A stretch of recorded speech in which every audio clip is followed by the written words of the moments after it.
sering membahas yang namanya teknologi. Tetapi teknologi yang digaungkan di sana bukan teknologi untuk pertanian, tapi bagaimana teknologi mendulang uang. Cenderung ada yang mengatasnamakan teknologi terbaru blockchain. Ini dengan harga sekian kita beli, nanti sekian bulan nanti harganya sudah meningkat, seperti itu. Tetapi sama sekali belum pernah ada yang menyinggung tentang teknologi bagaimana meningkatkan hasil pertanian. Jujur, memang kita harus bersatu dengan petani, karena petani yang sangat berjasa untuk kita semua, seluruh manusia itu butuh petani. Kalau tidak ada petani, mereka makan apa? Banyak uang, kalau tidak ada petani, mereka tetap bingung mau makan apa. Karena petani itu kan betul-betul sumber kehidupan. Maka layak untuk kita perjuangkan, layak untuk kita tingkatkan hasil produksinya dan kita tekan biaya produksi. Tetapi sebelumnya, ibarat kita mau mencari jodoh, kita harus tahu dulu bibit bebek pupuknya. Ya, jadi asal usul pupuk Gles Natura ini dari mana? Nah, ini kita wajib tahu. Jadi bahasa bahasa pendaranya itu wakil kamu yang meluncurkan produk, yang meluncurkan Gles Natura ini perusahaan dari mana? Bapak Ibu perlu ketahui juga. Nah, seperti itu. Jadi nggak ujung-ujung ini Gles Natura turun seperti itu, ya nanti dikiranya ini adalah pupuk tiban gitu. Ya, walaupun memang secara kualitas menakjubkan betul memang seperti itu. Jadi memang beda dengan pupuk-pupuk yang lain. Nah, sebelum saya cerita tentang pupuk, saya akan cerita tentang perusahaannya dulu.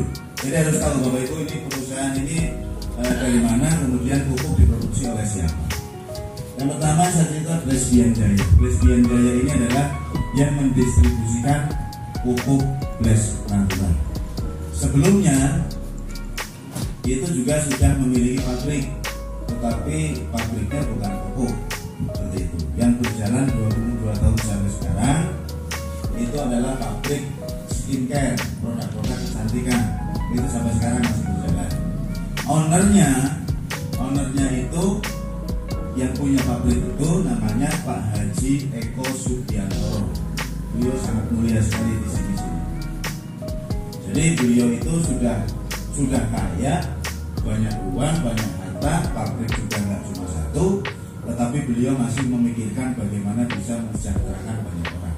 Ini yang memang perlu kita dukung seperti itu.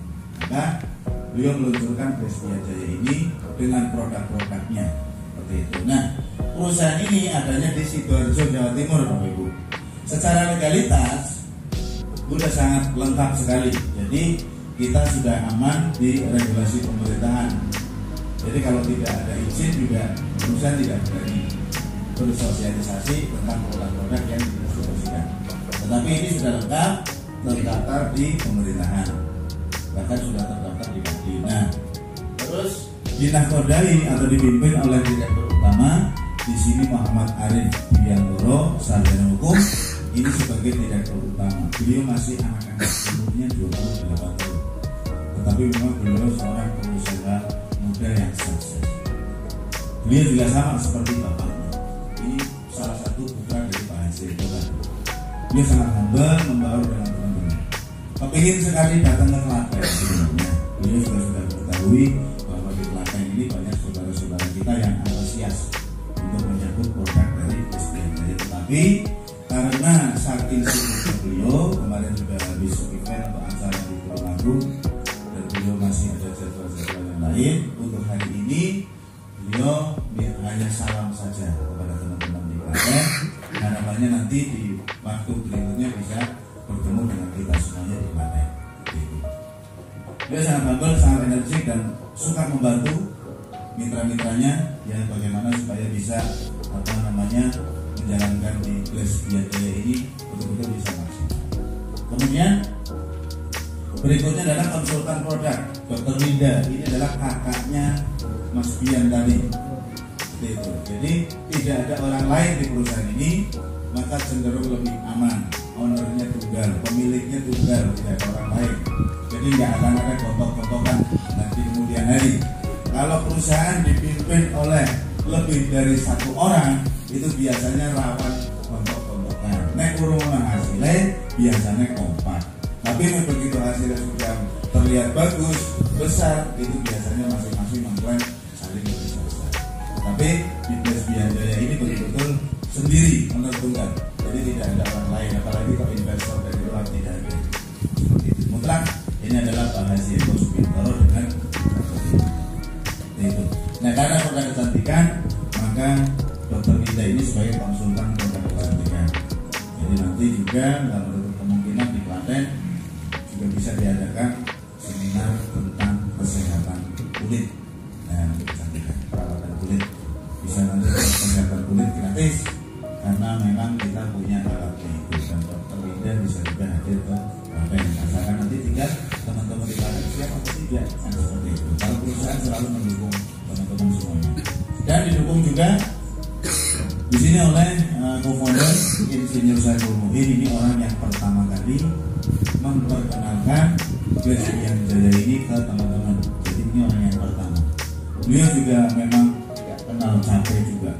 Saya kenal dekat dengan beliau kemarin bareng-bareng di Tulungagung. Saya juga di Tulungagung, Pak Triwi juga, Pak Warto, semuanya kita kesana dan ketemu beliau juga.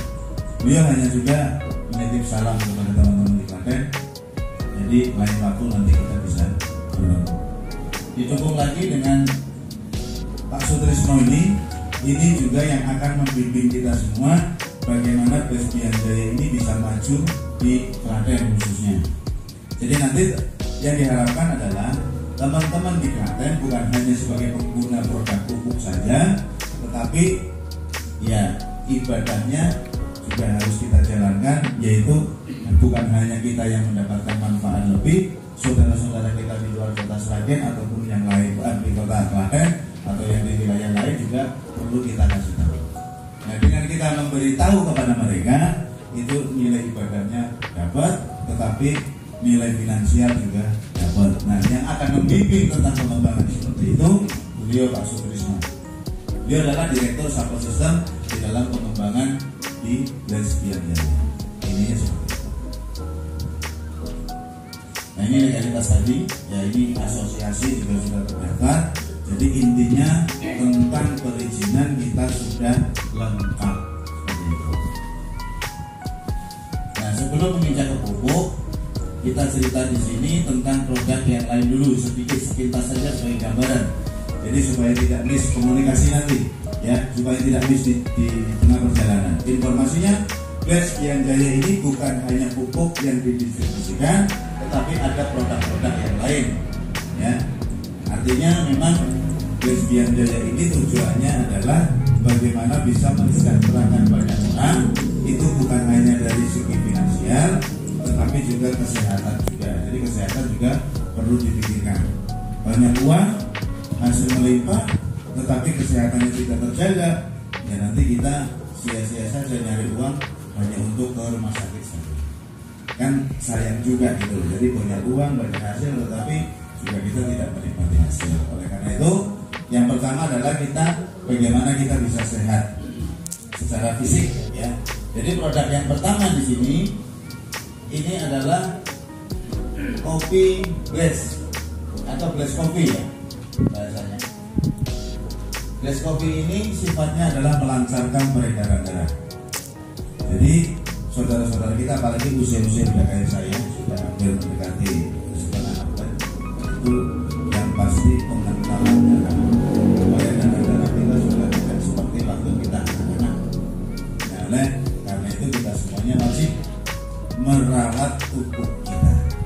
Lebih baik mencegah daripada mengobati. Jangan sampai sudah sampai ICU baru kita banyak. Jadi yang ada semuanya dijual. Terus kalau kok kira-kira aku butuh saiki. Wong enak ICU soalnya. Nah, kebanyakan seperti itu, betul nggak Pak?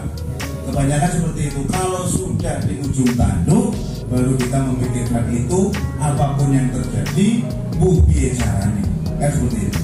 Nah, maka hari ini cobalah kita mulai merawat tubuh kita supaya aktivitas kita tetap terjaga. Maka konsumsi Bless Coffee. Bless Coffee ini sifatnya adalah melancarkan peredaran darah. Dengan lancarnya peredaran darah kita di seluruh tubuh, maka otomatis organ-organ kita yang lain pun akan sehat. Makanya banyak karena memang peredaran darah kita tidak lancar, banyak sekali yang punya keluhan, sing kesemutan, sing gampang ngantuk, sing mudah lelah, bahkan sing gula darahnya tinggi, mau mengalami penyakit bulu. Jadi harus sing bulu basah. Seperti itu, padahal yang namanya diabetes nggak ada kering, nggak ada basah. Kan seperti itu. Satu, karena pangkalnya ada di pankreas. Pankreas kita tidak berfungsi menghasilkan insulin, sehingga kadar gula dalam darah kita tidak ada menetralisir, sehingga over kadar gulanya, maka disebut di situ diabetes. Seperti itu. Nah, kalau orang sudah diabetes, itu banyak sekali keluhannya, ya, banyak sekali. Si mudah lelah, ngantukan, waktu melak ngombene karu-karuan, seperti itu. Kemudian aktivitas yang harusnya harmonis dengan suami istri, wis ora iso ngayahi, kan seperti itu. Babe pokoknya ora iso manggung. Nah, seperti itu ya. Jadi di samping faktor usia itu memang gangguan di fungsi pankreas itu sangat berpengaruh ke banyak hal. Nah, maka dengan konsumsi Blaze Coffee ini, insya Allah ini sebagai wasilah. Artinya ini sebagai lantaran. Banyak yang sudah mengkonsumsi lantaran produk ini yang tadinya gula darahnya 585, alhamdulillah sekarang normal. Aktivitasnya sekarang lebih meningkat karena kebugaran tubuhnya lebih, dan kegiatan biologisnya dengan istri juga harmonis lagi karena normal kembali aktivitasnya di luar dugaan. Seperti itu. Banyak sekali kesaksian dari Blaze Coffee ini. Belum lagi orang yang sudah 8 tahun, ini kisah nyata betul. Bisa ketemu juga dengan jenengan itu karena orang dekat di Solo.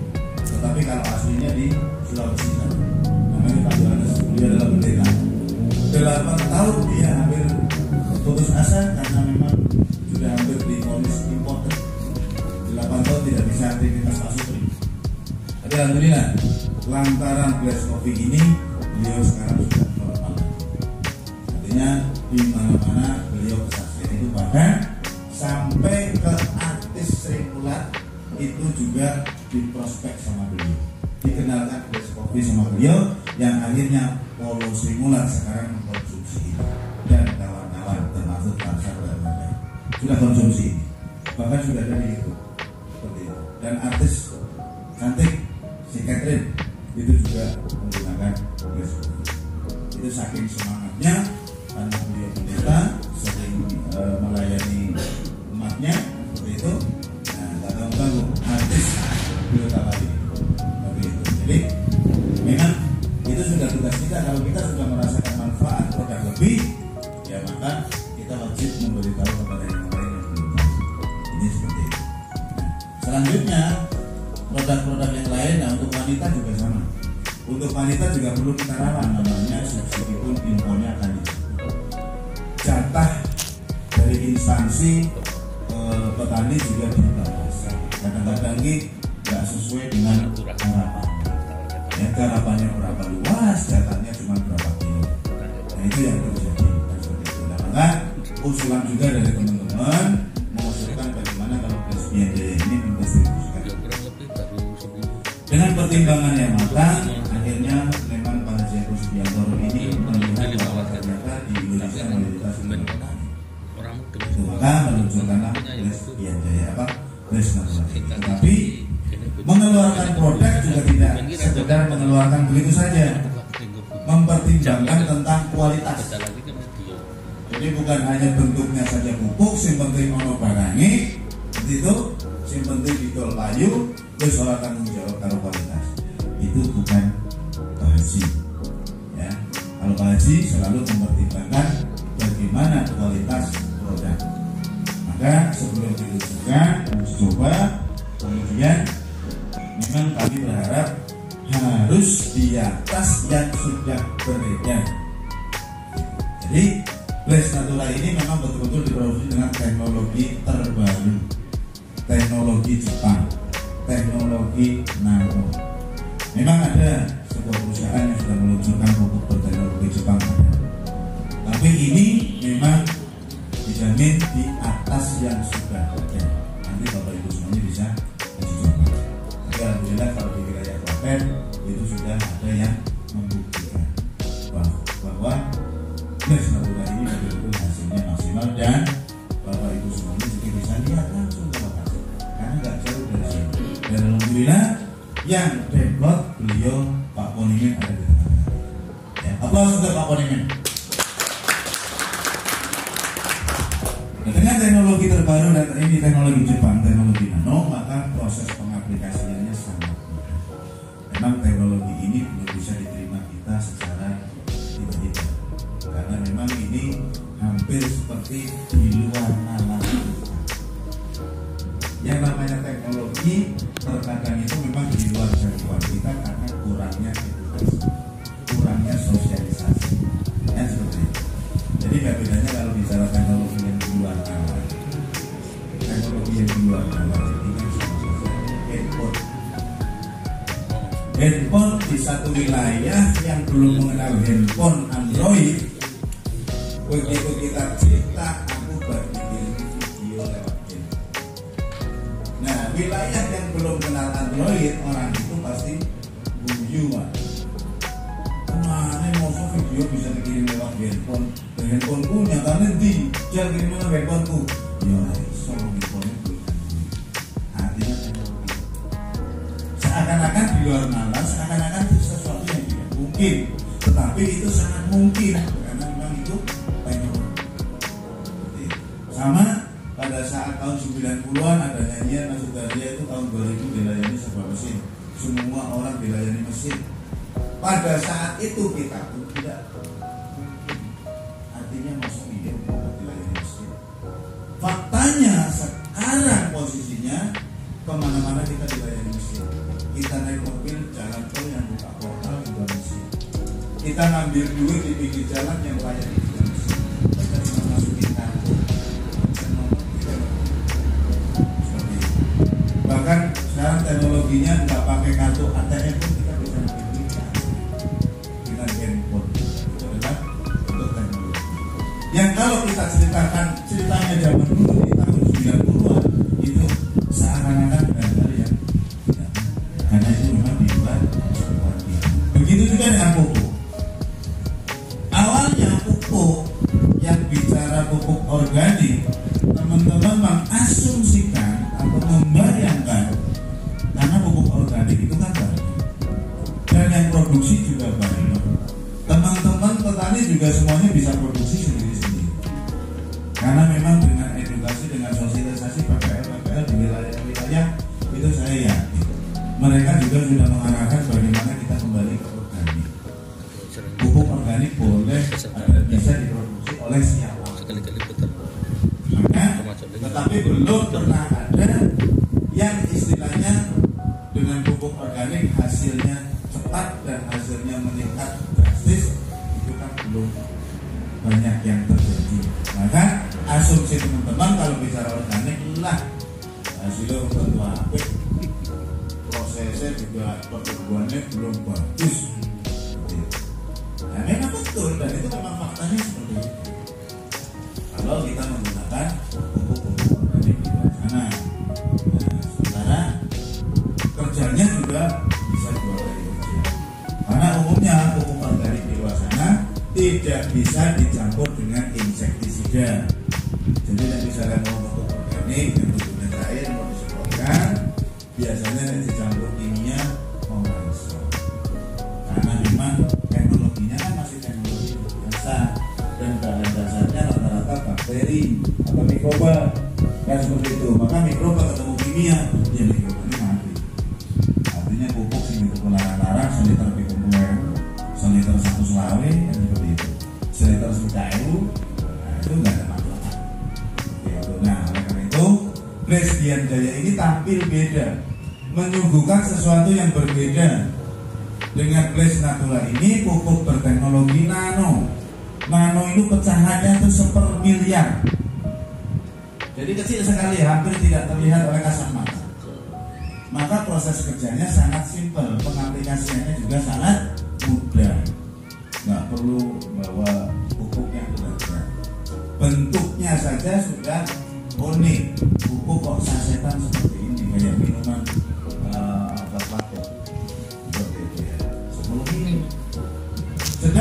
10 mili ini bisa dicampur dengan air 3 tangki, dan tangkinya yang ukuran 16 liter, tangki paling besar.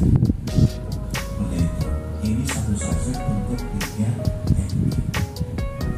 Dari situ sudah bisa dilihat nikmatnya luar biasa. Tapi lagi-lagi ini teknologi, seakan-akan yang biasa pupuk dengan pupuknya banyak. Oh iya kan, saset atau naik. Oh aku menabung air karung-karung begitu aja, hasilnya belum tertuang. Nah itulah teknologi. Nanti Bapak bisa praktek. Atau studi banding di wilayah Juwiring. Jadi nggak perlu jauh-jauh. Nah saya cerita teknologinya ini sudah dibuktikan oleh orang Sidoarjo, kemudian orang Lampung, orang Kalimantan. Aduh, tapi kalau saya cerita kesaksiannya adalah di Klaten, nek lapor sawit ya, lalu nenggone Pak Komisi. Karena itu memang betul-betul saksi dan beliau dari teman-teman. Itu bahkan yang ekstrim. Terakhir saya lihat di videonya itu betul-betul sama sekali tidak menggunakan pupuk kimia. Ekstrim sekali itu. Tapi alhamdulillah memang hasilnya juga bagus, karena kebetulan di wilayah Klaten ini kan lahannya juga bagus, jadi pH-nya nggak terlalu jelek, artinya pH bagus. Kembali ke pupuk ini. Ini untuk 3 tangki sehingga bisa menekan biaya produksi. Nah kalau bicara kandungan, ya teman-teman petani di sini sudah nggak harus kita ajari, Pak. Karena sudah paham tentang unsur hara. Jadi pupuk ini kenapa bagus? Karena umak-umik. Saya berani kalau. Nah umak-umik orang lengkap, orang bisa bagus. Jadi umak-umik itu bukan umak-umik banyuwur, lalu disebur gitu ya tanamannya terus pukul ya, bukan. Umak-umik di sini, umak adalah unsur hara mikro. Jadi tak singkat. Umik adalah unsur hara mikro, dan umak-umik unsur hara makro dan mikronya lengkap, sehingga untuk tanaman sangat bagus, dan itu memang sudah cukup yang dibutuhkan tanaman. Ini seperti itu ya, disebut dengan teknologi. Bahan baku di sekitar kita banyak, jadi tidak usah khawatir kalau itu banyak. Jadi kita bahan bakunya ini melimpah ya, melimpah. Dan untuk produksinya untuk saat ini dan selalu update. Jadi nanti kalau ada yang mau tanyakan, kira-kira nanti sampai memenuhi kebutuhan seluruh petani yang ada. Insya Allah untuk saat ini produksinya per hari, ya, ini perlu Bapak Ibu, per hari sementara bisa produksi 7.000 box per hari kapasitas mesinnya. Dan sekarang sudah diupdate, ada 2 mesin baru lagi sudah datang yang bisa meningkatkan untuk kapasitas. Saat ini sudah 7.000 box. Nah kalau 7.000 box diproduksi, ya kayaknya untuk saat ini bisa mencukupi.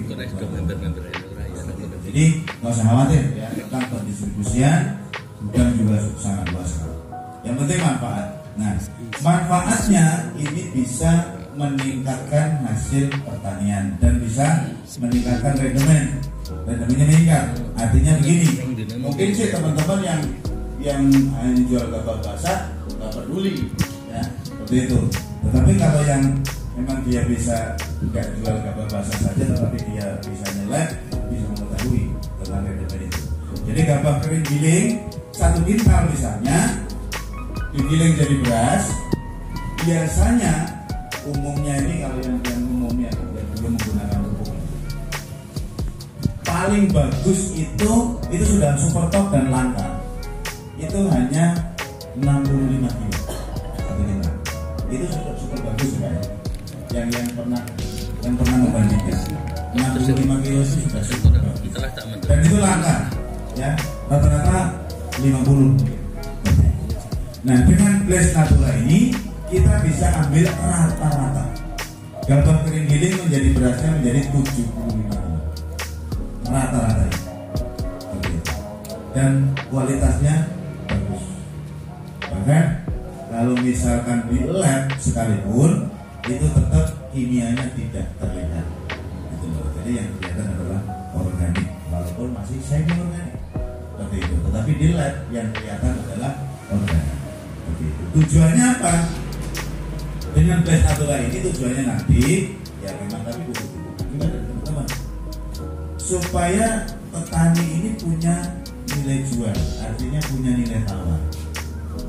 Yang selama ini petani sama pemula itu ya sepele, artinya belum samono yang angkut kalau belum diukis.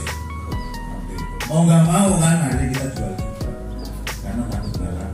Tetapi kalau kita bisa meningkatkan kualitas produksi, ya bukan hanya menaikkan kuantitas atau kuantiti atau jumlahnya saja, tetapi kualitasnya juga kita bisa tingkatkan.